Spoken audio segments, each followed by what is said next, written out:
Hey everyone, Kathy here, and today I'm going to share with you not a soap video, although I am getting ready to do another soap video, so no worries, okay?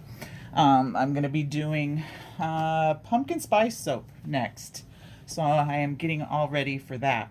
But today I want to share with you my little new found teach myself how to do pottery thing.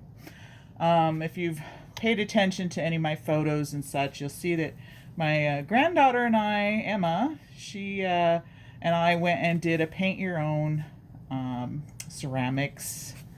We have a business here in town where you can paint your own ceramics, and then they fire it in their kiln and get it back to you.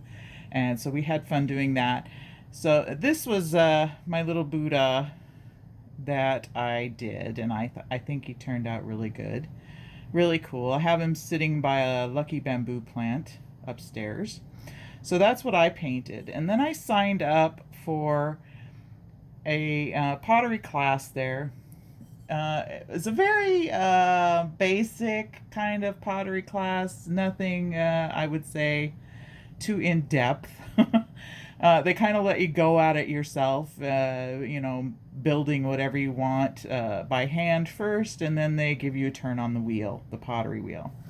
So what I did was, and keep in mind, I'm not that artistic really, but I made a little bonsai dish, very shallow dish, and I had put some pattern on it. And then when I went back and we painted with the underglaze, I painted this black naturally. We had put a couple holes in it for drainage. And so that's my one little hand-built piece. It's very, very juvenile. But anyway, it's kind of cute, you know. I like it. And then I took my turn on the pottery wheel, and this is what I really liked. And you see I have one of my little lemon trees planted in here. But this one I did in my late son's favorite color, cobalt blue. But I think it turned out really cute. So I kind of caught the pottery wheel bug. Let me put my little pagoda back in there. And so, I've been playing. I bought a bunch of clay. And I'll show you here. I bought this pottery wheel on Amazon, and was like, because I had to bring it back to Canada and pay duty. All in all, it probably cost me $250, $260. I thought for a beginning wheel, I'm not spending more than that, because for a good basic pottery wheel, you're going to spend at least like $800 on a good pottery wheel, and I'm not going to do that. If I'm teaching myself, practicing technique and stuff, I'm only spending a couple $100. So what I got was this little guy. You can see him down there. I put him in just a little corner by a shelf where I can put some pieces when I'm done with them, and I'll show you what I did today. But anyway, so that's what I got off of Amazon. And so I've been practicing, and I have some stuff. Now this shop we go to, since I bought the clay there, they can they'll let me fire my pieces there, just throw them in with whatever she's got to fire, and they won't charge me. And then I can use their paints or their underglazes and such as well. So that's really nice.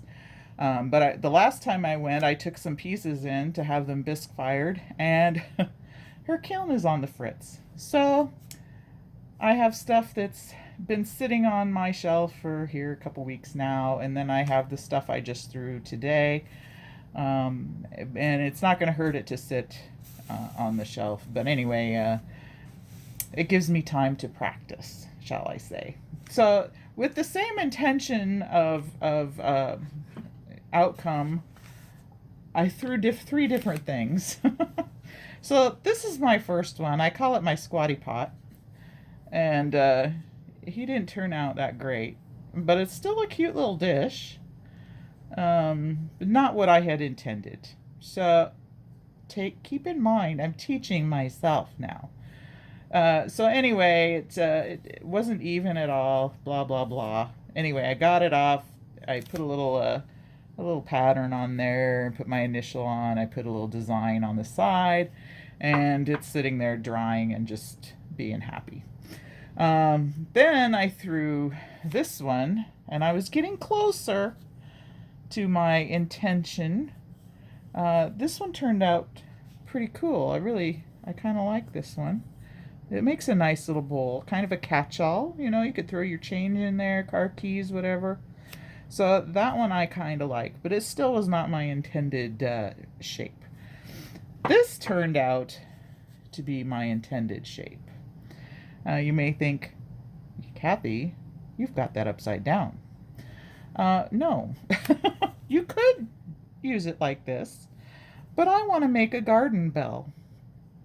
So this is my intended shape, and I stamped it with a couple of Victor's stamps going around the top, and this was the perfect shape, perfect size, and that's what I continue to try to perfect, is this shape. And you should see all the shapes I'm coming up with. It's not even close. But anyway, this is what it turned out to be. This is going to be nice when it's done. This is going to be like at the bottom of the rope underneath the bell. I just fashioned a little heart out of clay, put a hole in the middle of it, and used a texture mat to get a little texture to it. And then I just kind of played around with clay one day because my wheel broke down. Yes, my brand new wheel broke down after 3 turns. So anyway, I had to wait for a new part to come in. So I'm hoping it lasts longer now. I just got it back up and running today. But anyway, I made these cute little ornaments. You see, I stamped a hummingbird in there, and I fashioned a couple flowers out of little balls of clay and pressed those onto there. That's one of them. And then here's another one. Again, using one of Victor's stamps. That turned out really cute. So those will be cute little ornaments. So anyway, that's keeping me busy. Those are drying until this gal's kiln gets up and ready to fire again. I have no idea how to use a kiln. And you know how much kilns are? They're at least $2,000. I'm not about to go spend $2,000 on a kiln when I am obviously a novice at pottery. So hang on just a second. I'll show you what I threw today. If I can get you on pause somewhere here. Where's pause? Where's pause? Okay, I found the pause button. So now we're back at my little pottery wheel. This doesn't really have a brand name. I'll show you. That's what it looks like on the side. You've got your power switch. This is the directional switch, whether you want to spin one way or another. And this is the pedal to make it go. Or you can just use the handle. So anyway, like I said, it was just over $200. And then with duty to Canada, I paid under $50 some or so. So anyway, I sat back down at it this morning and again here this afternoon, trying to throw my bell shapes again. You can see, I don't know what I'm doing. So anyway, I started out with this guy right here, the little squatty potty again. And then I went there. And then I finally got the shape I wanted, but I forgot to trim the foot of it. But that's okay, because I can do that when it dries. And then I wanted a little dish to go under my blue bonsai pot there that I showed you with the lemon tree, because I have drainage holes, but I don't have anything to catch the water. So I made a little tray. I'm hoping that sits under the bonsai pot nicely. And then I thought, oh, while I'm at it, I'll throw a cup for my new bathroom. So that's going to be a cup to hold my toothbrush in my new bathroom that I just got renovated. So that's going well. And then we went down here. Actually, that little disaster in the back was the first cup I threw this morning, and it didn't turn out really well. The clay was too wet, etc., blah, blah, blah. So anyway, and then I've got 2 more down here. Little wonky pots. That's okay. I like the shape of this one, but this is too thick.